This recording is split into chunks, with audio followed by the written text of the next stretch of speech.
বিসমিল্লাহির রহমানির রহিম। হোমনা তিতাসের জনগণ, আসসালামু আলাইকুম। কেমন আছেন আপনারা?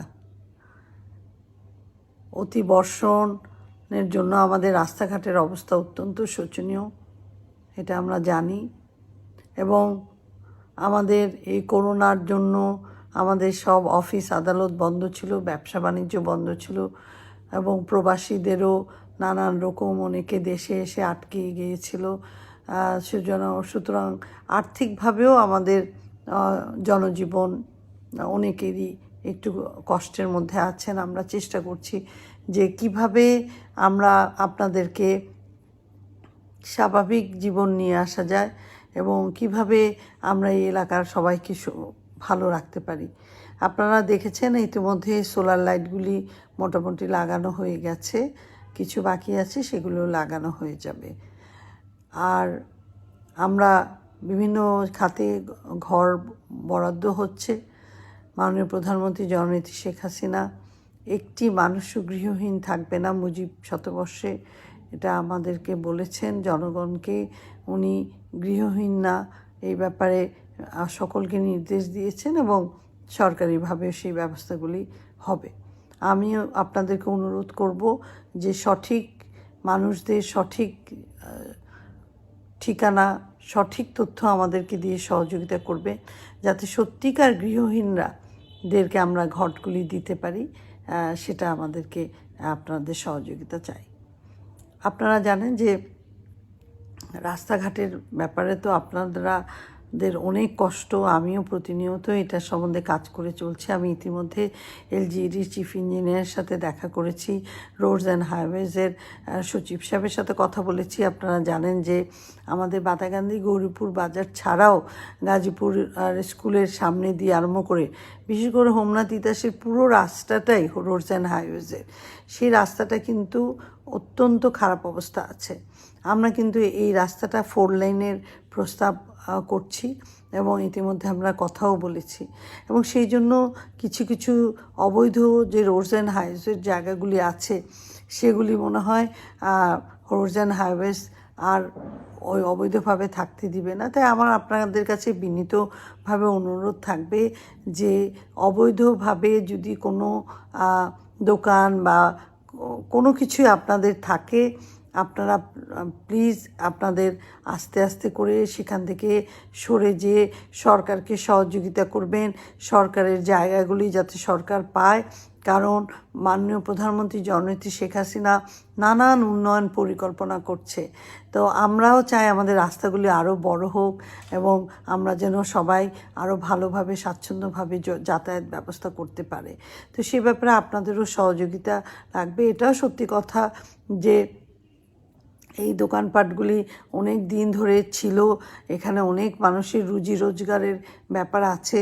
তো আমি অনুরোধ করব, যেখানেই এরকম অবৈধভাবে রোডস অ্যান্ড হাইওয়েজ বলেন, এলজিইডির বলেন বা সরকারের খাস জমিতে যারাই আছেন, তারা যদি একটু লিপিবদ্ধ করে আপনারা যদি আমাদের ইওনো বা আমাদের ভূমি অফিসারের কাছে দেন, তাহলে আপনাদেরকে বিকল্প আমরা কোথায় জায়গা দিতে পারি, আপনাদের রুজি রোজগার যাতে বন্ধ না হয়, আপনাদের যেটা দিয়ে আপনাদের সংসার চলতো সেটাও যেহেতু আপনাদের বন্ধ না হয়। কারণ আপনার সংসার কষ্টে থাকলে কিন্তু আমরাও কষ্টে থাকবো। আমরা জনপ্রতিনিধি, আমরা জনগণের হয়েই কিন্তু কাজ করছি।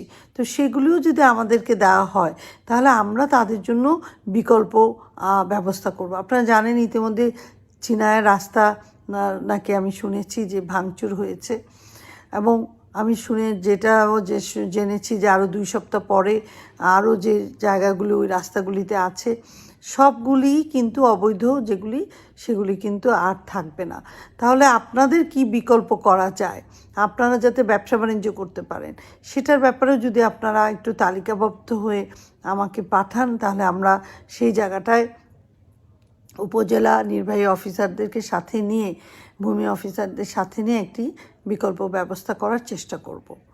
আমাদের এই জগৎপুরের শুরু করে আমাদের ভুইয়া বাজার থেকে আরম্ভ করে মোহনপুরের লঞ্চঘাটের যেটা হয়ে যে আমাদের জিইউপি অফিস পর্যন্ত এটা ছিল, সেই রাস্তাটা কিন্তু বাতিল হয়ে গিয়েছিল, কিন্তু আল্লাহর রহমতে আমি আমাদের পিডি কুমিল্লার যিনি আছেন অত্যন্ত সহযোগিতা পরায়ণ, ওনারা প্রতিজনই ওনারা সেই প্রকল্পটা আবার নিয়ে এসেছেন।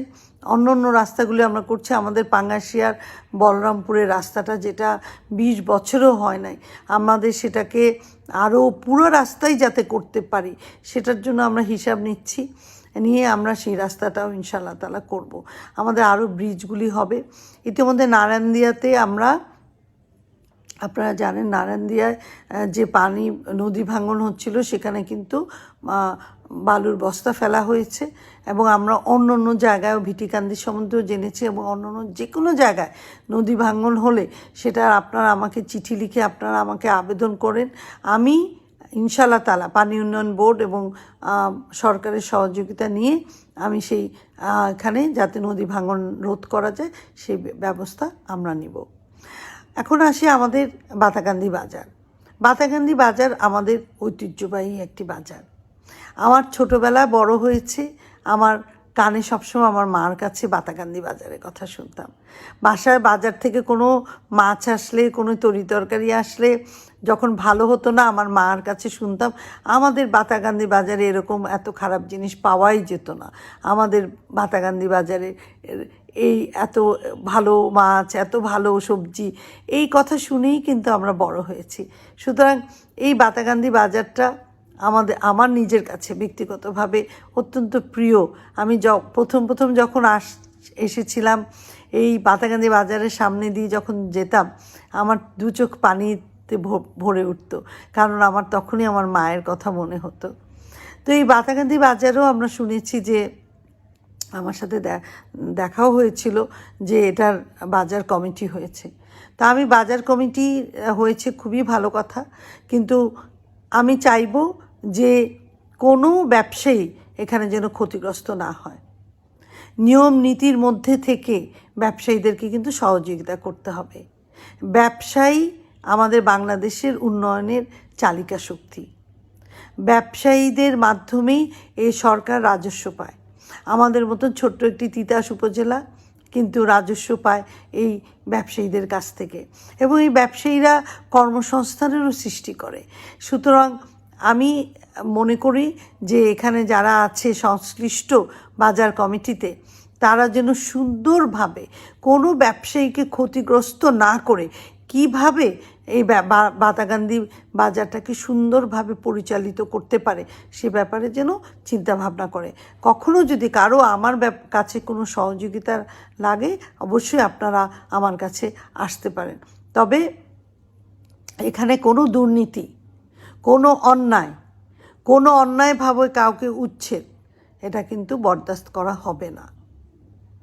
তবে এটাও সত্যি কথা, কেউ অন্যায়ভাবে থাকলে সেটাও কিন্তু আমাদের উপজেলা প্রশাসন আছে, তারা সেটা দেখবে, কিন্তু বিকল্প ব্যবস্থাও করতে হবে আমাদেরকে।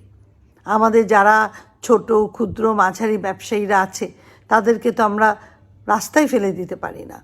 সুতরাং তাদের জন্য আমরা বিকল্প ব্যবস্থা কী করা হবে সেটা কিন্তু বাজার কমিটিকে আমাকে জানাতে হবে। আমরা যেন কাউকে ক্ষতিগ্রস্ত না করি এবং এটা যেন সুন্দরভাবে পরিচালিত হয় সেই কামনা করি। আপনারা এই এলাকায় সকলেই শান্তিতে থাকবেন। আমাদের ইয়াবাবাজি, চাঁদাবাজি যাতে বন্ধ হয়। আমরা জানি এখনও মাদক মুক্ত আমার তিতাস উপজেলাকে করতে পারি নাই, হোমনাকেও করতে পারি নাই, নারী নির্যাতনও পুরোপুরি আমি বন্ধ করতে পারি নাই। আমাদের মা বোনেরা আত্মহত্যা হচ্ছে বা ধর্ষণ হচ্ছে বা নির্যাতিত হচ্ছে, আইন কিন্তু এটাকে ক্ষমা করবে না এবং কোনো ছাড় কিন্তু এখানে দেওয়া হবে না। সেজন্য আপনাদের সকল কাছে আমি বিনীতভাবে নিবেদন করব যে কোনো নির্যাতনের কারণ হয়ে দাঁড়াবেন না। মা বোনেরা, মেয়েরা আপনাদেরই একজন, সুতরাং তাদেরকে যত্ন নেবেন, তাদের যতটুকু সম্মান দেওয়ার তাদেরকে সম্মান দিবেন, কারণ এরা আপনাদেরই ঘরের বউ বা আপনাদেরই মেয়ে বা আপনাদেরই বোন। সুতরাং সেই ব্যাপারে আপনারা একটু দৃষ্টি রাখবেন বলে আমি মনে করি। তো আমাদের যে কাজগুলি আছে, বিশেষ করে রাস্তার কাজগুলি, সে কাজগুলি আগামী ডিসেম্বর থেকে তড়িৎ গতিতে সব শুরু হয়ে যাবে। আপনারা আমার উপর ভরসা যেরকম রেখেছেন ভরসা রাখবেন। আমি আছি সবসময় আপনাদের সাথে। আমি কিছুদিন আগে 12 দিনের মতন এলাকায় ছিলাম। আমি দেখেছি, আপনাদের সুখ দুঃখগুলি শুনেছি, আপনাদের ব্যথাগুলিও আমি জানি। অনেক সময় পারাও যায় না কাজগুলি পুরো শেষ করতে, তবে চেষ্টার কোনো ত্রুটি আমি রাখি না। আমার উপর আস্থা রাখবেন, বিশ্বাস রাখবেন, ইনশাআল্লাহ তাআলা আপনাদের সকল চাওয়া পাওয়া এবং যা যা ওয়াদা আমি করেছি, আল্লাহ যদি আমাকে বাঁচিয়ে রাখে, হায়াত দেয়, তাহলে নিশ্চয়ই আমি সেই কাজগুলি সমাধান করব। কাজ করছি আপনাদের জন্যই। আপনারা সবাই সুস্থ থাকবেন, ভালো থাকবেন এবং সকলে নিয়মের মধ্যে থেকে থাকবেন। এই কারো কাছ থেকে ঘুষ নেওয়া, চাঁদা নেওয়া, এগুলো বন্ধ করতে হবে। স্কুল কলেজগুলিকেও দুর্নীতিমুক্ত রাখতে হবে। শিক্ষা প্রতিষ্ঠানগুলি যাতে সুন্দরভাবে চলতে পারে সে ব্যাপারেও সকলের সহযোগিতা চাই। সবাই ভালো থাকবেন। জয় বাংলা, জয় বঙ্গবন্ধু, বাংলাদেশ চিরজীবী হোক।